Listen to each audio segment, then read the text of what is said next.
एक बार बुद्ध किसी गांव से गुजर रहे थे। उस गांव के लोग उसे पसंद नहीं करते थे। उन्होंने बुद्ध को घेर लिया और गालियां देने लगे। सबसे ज़्यादा गुस्सा गांव के नेता को हुआ। उसने उल्टे बुद्ध को गाली देना शुरू कर दिया। लेकिन बुद्ध इस सब से बेपरवाह होकर मंद मंद मुस्कुराते रहे। सरदार बहुत देर तक बुद्ध को गालियां देता रहा, लेकिन कुछ देर बाद उसका मुंह सूखने लगा, जिससे वह चुप हो गया।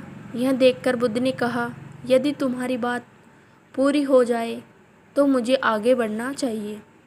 मुझे आगे गांव जाना है, वहाँ लोग मेरा इंतज़ार कर रहे होंगे। यह देखकर गांव का एक आदमी बोला, हम आपका अपमान कर रहे हैं, गाली दे रहे हैं, लेकिन आप जवाब देने की बजाय मुस्कुरा रहे हैं। आप इस पर प्रतिक्रिया क्यों नहीं देते? बुद्ध ने कहा, वत्स, तुम्हें आने में थोड़ी देर हो गई। 10 साल पहले आते तो मज़ा आता, क्योंकि 10 साल पहले मैं भी तुम्हारे जैसा था। यदि उस समय तुम मेरे बारे में बुरा बोलते या मुझे गाली देते तो मैं भी क्रोधित हो जाता। इससे ज़्यादा तो मैं तुम्हें गाली देता। संभव है कि वह शारीरिक हिंसा का भी सहारा ले, लेकिन अब मैं आगे बढ़ चुका हूँ। मैंने अपना सारा गुस्सा और नफ़रत पीछे छोड़ दी है। अब मैं उस जगह पहुँच गया हूँ जहाँ तक आपकी गालियाँ नहीं पहुँच पाती। तुमने मुझे गाली दी, यह तुम्हारी भावना है, लेकिन आपकी भावनाएं मुझ तक नहीं पहुँच रही हैं।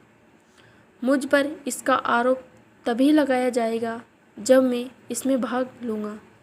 एक बार मैं उन्हें स्वीकार कर लूँ, लेकिन मैं आपकी इस हरकत से तटस्थ हूँ, इससे कोसों दूर हूँ।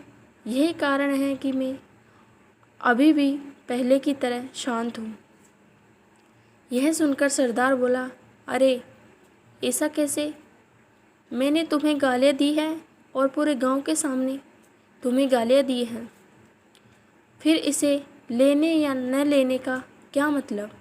बुद्ध ने कहा, वत्स, मैं कल एक गांव में गया था। वहाँ लोगों ने मेरा उपदेश सुना। वे बहुत खुश हुए। ग्राम प्रधान मेरे लिए मिठाइयाँ लेकर आए और मुझसे खाने का आग्रह करने लगे। मैंने कहा, मेरा पेट भर गया है, इसलिए मैं इसे स्वीकार नहीं कर सकता। यह सुनकर वह व्यक्ति मिठाई वापस लेकर चला गया, क्योंकि जब तक मैं कुछ न लूँ कोई मुझे कैसे दे सकता है? इसमें मेरी सहमति तो आवश्यक है न? हाँ, यही तो है। एक आदमी ने बुद्ध का समर्थन किया। बुद्ध ने फिर पूछा, जब मैंने मिठाई लेने से इनकार कर दिया तो उन्होंने इसका क्या किया होगा?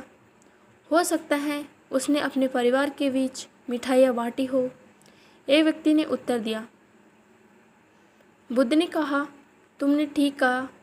ठीक उसी मिठाई की तरह तुम मेरे लिए गालियाँ लेकर आए हो और चाहते हो कि मैं उन्हें स्वीकार कर लूँ। लेकिन भाई, मैं उन्हें स्वीकार लेता। अब बताओ तुम उनका क्या करोगे? इसका उस शख्स के पास कोई जवाब नहीं था। बुद्ध ने फिर कहा, मुझे तुम पर दया आती है वत्स। अरे, मुझे तो गुस्सा तभी आएगा जब मुझे गालियाँ मिलेगी, और जब मैं गालियाँ नहीं खाता तो क्रोध का प्रश्न ही नहीं उठता। सरदार ने बुद्ध की बात पर कोई प्रतिक्रिया नहीं दी। शायद वह कुछ सोच रहा था। बुद्ध ने कहा, मैं अपनी आँखों से देखता हूँ कि गालियाँ एक कांटा है जो देने वाले और लेने वाले दोनों को क्रोध से पागल कर देती है। तो फिर तुम ही बताओ, मैं आँखों से भी कांटों पर कैसे चल सकता हूँ? आँखें रहते हुए मैं गालियाँ कैसे खा सकता हूँ? और होश में रहते हुए मैं क्रोध कैसे कर सकता हूँ? अतः मुझे क्षमा कर दो वत्स, मैं तुम्हारा उपहार स्वीकार करने में असमर्थ हूँ। इतना कहकर बुद्ध ने हाथ जोड़ दिए। बुद्ध की बात सुनकर सरदार लज्जित हो गया। उसकी आंखें भर आई। वह कुछ कहना चाहता था, लेकिन उसके होठों ने जवाब दे दिया, और जब उससे और सहन न हुआ तो वह बुद्ध के चरणों में गिर पड़ा। दोस्तों, हम में से ज़्यादातर लोग यही सोचते हैं कि हमारे दुखों का कारण कोई और है, और जब हम इस पर विश्वास करते हैं तो हम आत्मनियंत्रण की कमी और खुद को नियंत्रित करने में असमर्थता को नज़रअंदाज कर रहे हैं। वास्तव में यह हम पर निर्भर करता है कि हम दूसरों द्वारा प्रदत्त नकारात्मक को स्वीकार करते हैं या नहीं। यदि हम नकारात्मक को स्वीकार करते हैं तो हम अपने पैरों पर कुल्हाड़ी मारते हैं, और जब हम उसे अस्वीकार कर देते हैं तो घृणा, क्रोध, हिंसा सभी से मुक्ति मिल जाती है। दोस्तों, हम आशा करते हैं कि आपको यह बुद्ध कहानी जब कोई अपमान करता है पसंद आई होगी। दोस्तों, हम आपसे फिर मिलेंगे ऐसे ही रोचक और उपयोगी कहानी के साथ। तब तक आप जहाँ भी हो खुश रहे और खुशियाँ बांटते रहे। धन्यवाद।